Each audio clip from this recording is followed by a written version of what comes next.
basically investigating and looking at criminal indictments of Planned Parenthood for selling baby parts. We've got other governors doing it. Of course, leading this is Rand Paul with the original call for it. So there's leadership, there's statesmanship right there. Rand Paul spearheaded the effort starting last week to defund Planned Parenthood. It's coming up next week in Congress. The GOP is now moving, thanks to the leadership of Rand Paul, Greg Abbott, our listeners, and others. Drudge Report covering it, to defund Planned Parenthood. How does the establishment respond? MSNBC, Salon, Media Matters, they are now saying the Planned Parenthood video is a hoax. You heard me right, and it's not real. Then they go on to admit it's real, but say our interpretation's a hoax. And then get this, they say Margaret Sanger was not racist. And I guess Hitler loved Jews too, right? And then they go in there and say, there's no Planned Parenthood baby part sales. And Margaret Sanger's good. We've definitely got the establishment upset and worried. We are aware of their criminal operations. We are aware of their philosophy. We're aware of their battle plans. And we're here blowing their operation wide open worldwide. If the people simply begin to research our claims, discover they're true, discover it's even more complex and worse than we're saying, and then transmit that warning to others, we can cause a chain reaction of global awakening that will bring down the technocrats' plan for a one-world eugenics-based government. Thank you for joining us on this Thursday, the 23rd day already of July 2015. Coming up, we have an amazing author and researcher, Anthony Esolen, author of 10 Ways to Destroy the Imagination of Your Child, Life Under Compulsion. And it breaks down the scientific program to destroy your children's minds and to make them unthinking, mindless trendies that just repeat whatever they're told and can change their worldviews on a day-to-day basis. Rudderless, soulless, mindless slaves. He'll be joining us for about 40 minutes of the third hour. We are going to be having Joe Biggs and Josh Owens in studio as soon as they get back from the Texas-Mexico border on the Rio Grande, where yesterday evening before dark, they got HD footage of illegals swimming across with bundles of what is clearly drugs, loading them into a truck, and then driving off on a busy highway. They even got the license number and are giving it to the, quote, authorities as we speak. And the issue here is the border is wide open, but they've got the Border Patrol on duties upwards to 100 miles inland searching citizens' cars. Meanwhile, the big banks are caught laundering the drug money. That powerful report with Joe Biggs' intro is coming up here in just a few minutes. Donald Trump was supposed to show up down there, but then canceled his visit last night at 11:30. We certainly had some questions for him. Also, we're going to hand him a WorldNet Daily research article and some other proofs that McCain actually was a trustee at the Hanoi Hilton, and a lot of POWs said he was a traitor during their 5 years of captivity so that he could truly strike back at McCain and not give a half-baked response that being shot down and being a prisoner doesn't make you a hero. I don't know, in most cases getting shot down and being tortured for 5 years makes you pretty heroic. And again, that's my issue with Trump, is he's super smart, and does he say stuff like this to derail himself on purpose? But he's standing by what he said, and people are standing by him, because folks are tired of double talk, so I certainly like that. And Trump now has told Anderson Cooper that people don't trust you and the mainstream media. And that's absolutely the type of talk folks want to hear. MSNBC is stunned by Clinton's upside-down poll numbers. In fact, in battleground states, every Republican frontrunner is between 10 and 15 points ahead of them. Trump's 15, Rand Paul's 10. It's just amazing that this is going on. And I like Rand Paul. He's been on the show for 20 years. He is a listener. The media makes a big deal out of that. He should be running towards that, not away from it. And he's not running away from it. Last time Senator Paul was on, I got a call. And they said, the senator wants to come on. He said he'd come on your show. And he came on because the media was making a big deal out of the fact that he's been coming on the show since he was campaigning for his dad for Congress 20 years ago. Quite frankly, Rand Paul being on the show doesn't boost our ratings. I can cover the info. That's what matters. I'm not begging to get any of these politicians on the show. I don't even try to get him on or make an issue out of it because they do spin it, they do twist it, and it, at some levels might hurt him. But I only raise this issue because I know he's got people in his office who are basically rhinos, and they are advising him to go to the center, which is the opposite. When the left is off in totalitarian la-la land, at warp speed, acting like a cult, you don't moderate towards them. You stand on the Constitution and Bill of Rights, and you point out that they're a bunch of insane criminals, which he's doing to a certain extent. But stunts like taking a chainsaw to the tax code, you don't need to do that. You can just say, I'm going to abolish the IRS, and we do have a lot of criminals pouring into the country, and Donald Trump's right. The problem is he's given so much money to Democrats, I don't trust him. That's what Rand Paul should be doing. Not saying he disagrees with Donald Trump's statements, but actually saying it in a more statesman-like way. And look, I only say this because I know this goes directly to the senator. I know he routinely listens to the show.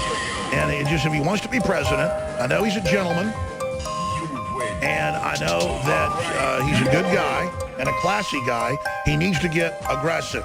I mean, his dad, that was my problem with his dad, is he was just not aggressive enough. And I love Ron Paul. It's just the political pundits are constantly telling people to be milquetoast, to be nice, to compromise. That's how the country got in the position we're in right now. The Social Security Administration is going to be commanded now by the VA, the FBI, and the ATF with some secret formula like the no-fly list to take Social Security recipients' guns. This has been announced. The FBI memo's public. It's in the LA Times. We've got a full-on mega alert. And the good news is, this is the good part about the Republicans, they are talking about having hearings. They're talking about cutting funding. They're saying Social Security, do not do this. But we need more than that. We need to have people resigning over an attempt outside of law to do something like this. It is unprecedented. Let me just read to you some of the headlines. Texas governor calls for expanded probe of Planned Parenthood in wake of new video. Rand Paul spearheads effort to defund Planned Parenthood. That's bold. That's wonderful. I love the senator. I'm just saying go further. He's the only one saying abolish the Patriot Act. Only one saying get rid of foreign funding. Only one saying, we shouldn't have funded ISIS. GOP moves to defund Planned Parenthood. See, following his lead. Kansas and Missouri call for investigation of Planned Parenthood among questions about aborted fetuses being sold. And then how does White House talking point purchase your tracks today? Shalon put it. Conspiracy theorists have hijacked the GOP. What happens when Trump, Cruz, and Carson start following Alex Jones's lead? And they go on to say it's a hoax. There is no Planned Parenthood, and that Margaret Sanger basically loved black people. I mean, this Bob Cesca is like a dark satire comedy writer. I mean, next he's going to say the moon is made out of cheese. I mean, Margaret Sanger got awards from Hitler, gave awards from Hitler. Her letters in her own hand are public at major universities saying we can't let the blacks know we want to exterminate the weeds. We got to hire all the black leaders and call ourselves liberal. And then you sit there saying she's a wonderful feminist. You people are sick. You really are sick. Planned Parenthood admits those videos are real and claims it doesn't represent them. And you don't care. You prey on your cult readers who would drink cyanide Kool-Aid if they were ordered to and tell them that we're liars. I mean, you people are sick. You're sick.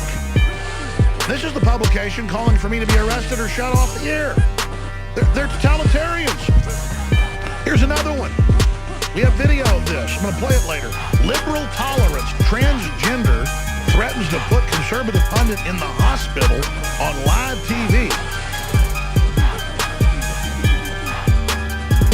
It's like a big old giant guy with a blonde wig on. It's like Police Academy where they got beards and they're on stakeouts. And it's like, you would hit a woman, would you? And they punch you in the face. And I'd say, step outside. I don't care if you're wearing a wig. Purchase your tracks today. You're probably outweighs him by about 50 pounds. Big old man dressed up like a woman saying, I'm going to put you in the hospital. I better get an ambulance. And then it got praised all over the left saying, awesome. I mean, this is a violent cult of miscreants. Here's another one. Swedish far right, close quote, plans gay pride parade through Muslim areas. Leftists and gay rights groups decry the parade as racist. I mean, what a cult, man. As long as it's completely anti-freedom, anti-Western, they will endorse totalitarianism and they will call it liberal. This is a group of sick freaks. Simply insane. U.S. decides against publicly blaming China for data hack. It's admitted that China did it and grabbed 21 million dossiers on federal employees. You talk about the holy grail of penetrating U.S. networks, which it doesn't even matter. I mean, our government's already penetrated by the globalists and run by the globalists that have just sold us out. But it just shows how they're even inept at protecting their own criminal enterprise. And that's the good news. You know, this elite has a lot of chutzpah, a lot of bravado, a lot of arrogance, a lot of pride, a lot of hubris, a lot of delusions of grandeur, of invincibility. But that's all you got. I mean, 50 years ago when they built nuclear reactors, they hardly ever blew up. 30 years ago, they kept them running pretty safe, and people cared when they had a problem. Now they're just melting down, blowing up, leaking just 90+% of them, and the elite doesn't even care. It's just a bunch of delusional people with your mistresses playing golf all day while you start war with Russia and the military falls apart thinking you're invincible. And you think because, you know, you tell us to put our 5-year-old boys in dresses and teach them how to give fellatio that, you know, you're invincible and we're going to follow your orders. No. People are waking up to you and it's over. We understand what you're doing. When we come back, Joe Biggs reports from the border. They're driving on their way about an hour away from Austin. They'll be joining us the last 30 minutes of the transmission. Joe Biggs and Josh Owens will both be in studio with us coming up in the last 30 minutes of the broadcast today. Extremely powerful footage is up on Infowars.com. Shot from what looks like about 60 yards away. Caught on camera, illegal smuggled drugs into the U.S., into Laredo before Trump visit. Shock video validates Trump's assertion on Mexicans bringing drugs into America. Paul Watson says validates it. Trump simply said organized crime cartels are pouring in. Mexico's collapsed. The main business is the drug trade. And now we've got kidnapping and just all these other Latin American crime wave type things coming here. And that's why South America is so scary, folks. You get kidnapped, you get killed. It's just very scary in many areas, and that's what's being exported here now. Doesn't mean everybody's like that, but the crime wave is real, and they sit there and go, no, it's a hoax. No one's a criminal. And our own government released 36,000 aggravated felons in the last 12 months, and they won't even pick up people who've been deported 5 times and have committed 7 felonies. So the guy goes out in San Francisco and just shoots some 30-year-old woman and for fun. This is crazy. There have been 611,000 crimes committed by illegals just in Texas in the last few years. 2.5 million illegal immigrants flooded the U.S. during Obama administration, many of them hardened criminals because you can get away with it up here. And Joe Biggs and Josh Owens were there shooting a report at the river, the Rio Grande, when they saw a bunch of men swimming across, pushing big packages in front of them. They caught mules on tape. Here's the footage for radio listeners. Go to Infowars.com, see the video, see the report, and email it to your friends and family, because just because the dinosaur media is going to try to cover this up doesn't mean they can stop you. You have the power, so spread this information.